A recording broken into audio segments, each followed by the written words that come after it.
as aulas começam assim com 60% de estabelecimentos de ensino abertos, mas com milhares de horários por atribuir, e o Ministro já avisou que o problema se pode agravar nos próximos dias, assim que começarem a surgir também nas primeiras baixas médicas no início do ano letivo.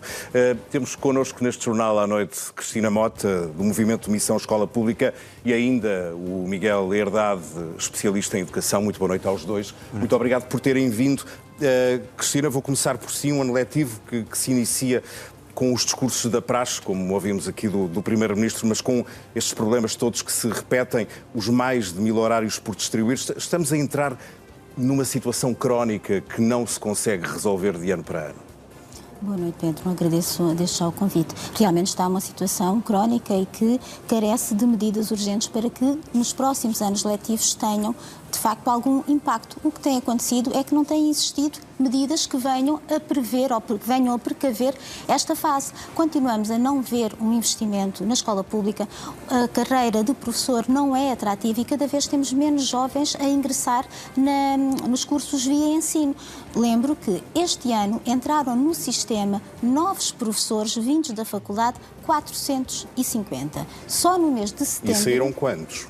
Só no mês de setembro saíram 458. Portanto, os que entraram nem conseguem colmatar a falta do mês de setembro. Portanto, no ano passado reformaram cerca de 3.500 professores e este ano conta-se com mais de 4.500 professores a aposentarem-se. Portanto, é necessário encontrarmos atratividade na carreira para termos mais jovens. Já iremos falar da questão da atratividade, até porque, de facto, não há docentes em número suficiente, mas diria que é o Ministério da Educação a fazer apostas erradas para tentar resolver os problemas de sempre. Estas medidas que temos hoje em cima da mesa são insuficientes. Nós, Missão Escola Pública, já havíamos alertado em julho sobre esta situação, mas relativamente à falta de professores, nós, por enquanto, em Portugal, ainda temos professores. Eles abandonaram, foi o ensino. Nós tivemos 28.000 profissionais que nos últimos anos abandonaram o ensino e, neste momento, temos cerca de 19.000 professores nas listas de não colocados que não concorrem para onde, efetivamente, existe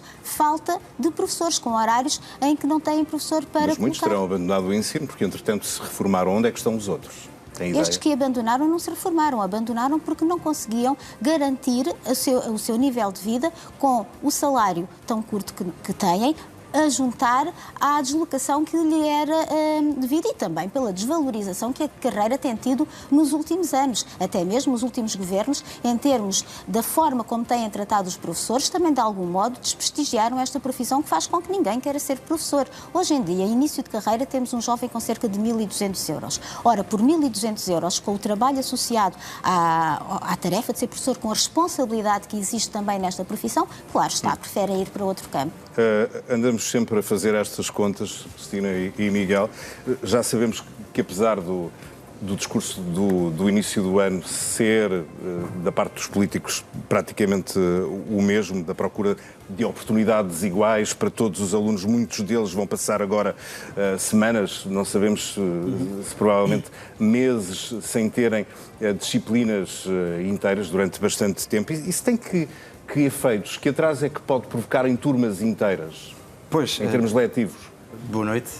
De facto é muito importante, porque há uma coisa que temos de ter presentes enquanto sociedade, que é de facto que dentro das salas de aula não há nada, absolutamente nada mais importante do que o professor. Ou seja, nós muitas vezes quando pensamos na escola, pensamos no número de alunos por turma, que os tetos têm bolor e amianto, essas coisas todas, mas tudo isso é relativamente irrelevante quanto à qualidade do professor que está à frente dos alunos. De facto, aquela pessoa que está ali à frente daqueles alunos vai ter um impacto importantíssimo na vida das nossas crianças. É mesmo uma das melhores ferramentas que nós, enquanto sociedade, temos para dar uma vida melhor a toda a gente. Claro, basta pensarmos nos exemplos de cada um de nós, sim, certamente. Claro que sim. Muita gente se lembra de ter tido a oportunidade de ter tido um grande professor na sua vida. E é que a verdade é que a qualidade do professor vai ser não só determinante na diferença de termos melhores notas, como, na verdade, é determinante nos salários que nós temos quando crescemos. Isto é demonstrado em muitos estudos empíricos que existem em muitos países do mundo, inclusive em Portugal. Se nós conseguíssemos subir a qualidade média dos professores em Portugal, nós conseguimos, por exemplo, que o número de negativas a português baixasse de 48% para 10%. Mas o que é que diria da qualidade média dos professores hoje em dia? Esse é que é o problema. Ser professor é mesmo difícil, não é? É muito difícil ser professor. Uma pessoa, de facto, tem ali 30 pequenas pessoas que estão ativamente todos os dias a tentar desfazer o nosso trabalho. E isso é complicado. E os professores sem condições são necessariamente professores menos eficazes. Ou seja, isso também envolve, obviamente, por exemplo, professores que dão aulas em escolas mais difíceis e alunos que vivem em situação de pobreza, que infelizmente no nosso país são muitos.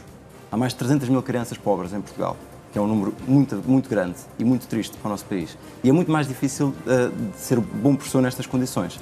E essas crianças, 300 mil, para quem a escola é de facto fundamental claramente na vida delas. E esse é que é um ponto importante, é que ter um bom professor é ainda mais importante para as crianças que mais precisam, que são as crianças mais pobres e que têm mais dificuldade, e também, obviamente, as crianças que têm necessidades especiais, e agora uma realidade que nós temos em Portugal e que não era prevista há poucos anos, e que vai agudizar o problema da falta de professores, que é os fluxos migratórios, que até fizeram aumentar o número de alunos em determinadas escolas.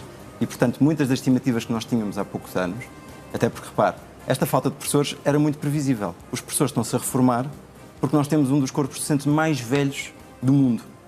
Para cada professor jovem, há 14 professores com mais de 50 anos. E isto, matematicamente, era possível. Eu, há 5, 8 anos, poder ter dito assim, eu sabia exatamente que isto ia acontecer agora. Na verdade, logo no início da década, os meus colegas da Universidade Nova de Lisboa, do Departamento de Economia, preveram que até ao fim da década nós vamos ter que recrutar 35 mil professores. Isto já se sabia em 2020 e não se fez nada até agora, não é? O que se fez foi este braço de ferro de olhar muito para trás e de não conseguir desbloquear situações que desprestigiam a profissão e que quem sofre são as nossas crianças. Como é que fazemos isso? Porque esses argumentos e as explicações que está a dar são as mesmas quando falamos, por exemplo, dos problemas no Serviço Nacional de Saúde, e eles repetem-se na educação. É só trocarmos os médicos por professores, porque é a questão salarial, muitas vezes é o excesso de burocracia que os próprios professores têm. Como é que damos aos professores, de novo, a vontade de lecionar, de estar na escola todos os dias? Muito bem, tocou em 2 pontos muito importantes. Primeiro, os salários. Na verdade, os professores portugueses, em média, até recebem os salários relativamente altos, acima da OCDE. Mas isso acontece porque nós temos carreiras muito dispares, não é? E temos muitos professores muito envelhecidos. Os professores mais novos recebem salários absolutamente miseráveis e os professores do ensino privado também, é preciso que se diga. E, na verdade, o que aconteceu com os salários em Portugal foi que até teve um aumento nominal relativamente grande, por volta dos 14%. Mas, quando estamos com a inflação, os salários decresceram 4%. Okay? E foi dos países da OCDE e, sim, e da Europa, onde os salários reais mais decresceram. Isso, evidentemente, afeta uma profissão que tem estado pela Rua da Amargura há vários anos e não é surpresa quando nós olhamos para as estatísticas que perguntamos às crianças quantas é que querem ser professor quando crescem, o número de crianças que querem ser professor de Portugal quando crescem é muito baixo. E isso não é bom para o país. Os professores determinam o futuro das crianças. E as crianças sem futuro determinam que nós temos um país sem futuro. Sem professores, não há futuro. De facto, já não é daquelas profissões que se deseja em pequeno, quando se pergunta a uma criança o que é que tu queres ser quando cresceres. Cristina, sem querer ir muito ao lado político do problema, mas houve ou não uma certa expectativa criada por este governo de que iria conseguir, ainda antes do início do ano letivo, resolver os problemas? A expectativa, portanto, foi criada, sim, mas foi pelos professores. Nós nunca tivemos uma expectativa de termos um número diferente de alunos sem professor nesta fase. Relativamente, portanto, à intervenção do Miguel, no que diz respeito a salários, nós, de facto, temos salários mais altos que muitos países da OCDE, mas também temos uma carga contributiva muito superior, o que faz que em termos líquidos, temos um valor bastante baixo. E relativamente aos 4 pontos percentuais de decréscimo relativamente ao salário nominal, que foi agora que saiu esta semana no estudo da OCDE, lembramos que a OCDE considera que um professor com 15 anos de ensino encontra-se no 4º escalão, o que também não é verdade.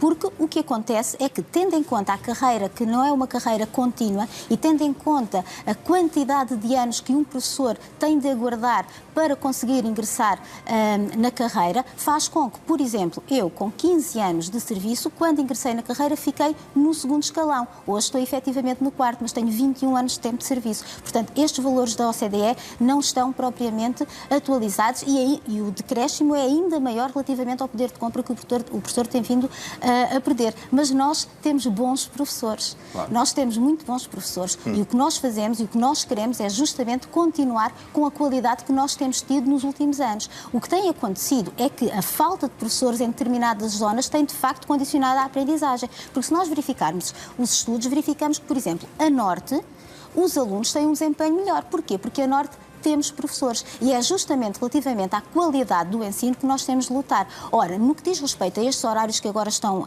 em concurso, a maioria vai ser entregue a recursos humanos não profissionalizados. E não falamos dos recursos humanos não profissionalizados em ensino, como acontecia nos anos 80, que lhes faltava a parte pedagógica. Está a falar dos professores sem habilitação própria, sem o mestrado necessário para lecionar. Exatamente, porque não lhes falta apenas o mestrado, Pedro. O que acontece é que... E será um prejuízo também para os alunos, na sua opinião? Sem dúvida. Não é isso que a evidência científica diz.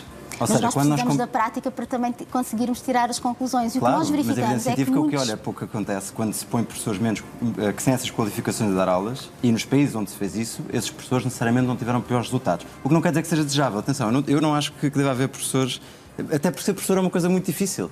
E é preciso que as pessoas saibam como é que funciona a memória das crianças, como é que se gera o comportamento dentro da sala de aula, como é que se gera... Ser professor é um trabalho dos mais qualificados e dos mais importantes da nossa democracia, não é? Eu sei que sabe. Ou seja, estou a dar-lhe razão nesse aspecto, não é?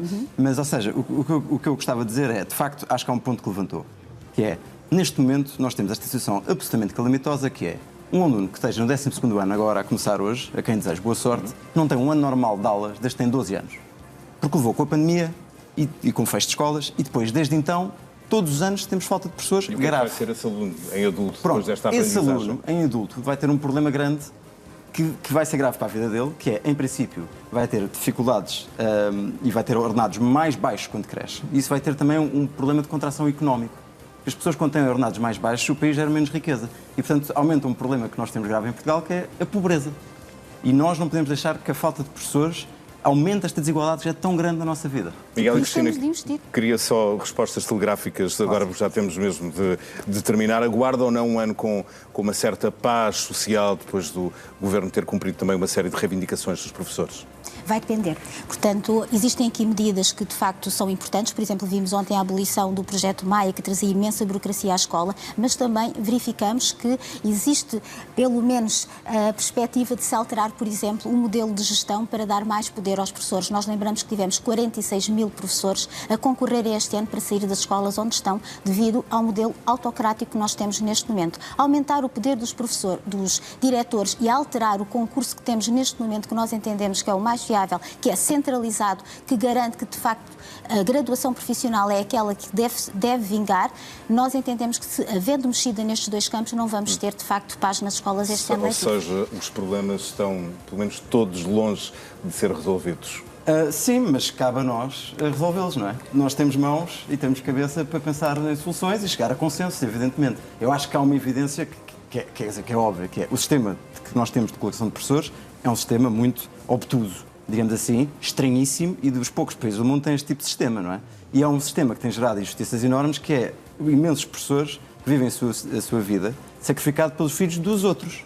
E deixam os seus filhos para trás em casa porque vivem em Faro e têm que dar aulas em Coimbra e tal e tal. E nós temos N professores que vivem esta vida sacra para bem do nosso país, mas que não é justo que assim seja. Os professores deslocam-se não se deslocam de norte para sul e de sul para norte e trocando horários, deslocam-se para onde há horários. Pois. Exatamente. Portanto, o que nós precisamos neste momento, e a questão, e o Miguel há dias, num outro programa, disse que nós precisamos olhar para o para-brisas e não para o espelho retrovisor. Mas por vezes é necessário olharmos para o espelho retrovisor para quê? Para conseguirmos ver o que correu mal. E no que diz respeito às bolsas de contratação de escola que descentralizaram o concurso, nós tivemos imensos problemas e, portanto, não podemos correr novamente esse risco. Mas acha que isso não contribui para a falta de atividade da carreira? Ou seja, o facto de uma pessoa não se poder candidatar a uma escola que quer e ter que ser colocado centralmente por uma entidade que as pessoas concorrem às escolas que querem. Não, está bem, mas depois não são colocados nas escolas que querem porque as escolas não têm autonomia nenhuma para contratar professores, como acontece nos países normais do mundo. Concorrendo diretamente à escola, se seguir uma lista, também correrão o mesmo risco. A centralidade do concurso é muito importante para nós conseguirmos ter um concurso mais célere, mais justo e transparente. Era bom se tivéssemos mais tempo. Cristina, Miguel, muito obrigado por terem vindo ao Jornal à Noite. Resta-nos esperar que as coisas melhorem, de facto, não esquecendo que as crianças e os nossos jovens são o nosso maior património para o futuro, e a educação deles, que é transmitida também em boa parte pelos nossos professores, é muito importante. Obrigado.